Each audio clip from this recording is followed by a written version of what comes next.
облусуна караштуу Нооткен районунун Рахманжан айылынын көчөлөрүнүн биринде Кыргызстандын мурдагы президенти Курманбек Бакиевдин аты ыйгарылды.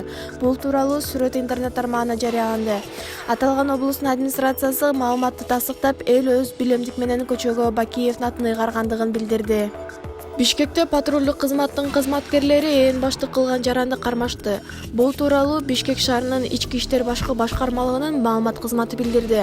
Маалыматка ылайык 2009-жылдын 6-октябрында милиция Көлмө жаңы конушунда үйлөрдүн биринде ызычуу болуп жаткандыгы боюнча билдирүү келип түшкөн.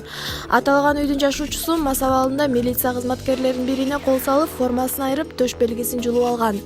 Милиция кызматкерлери ээн баш жаранга мыйзам негизинде күч колдонуп кармап кетишкен.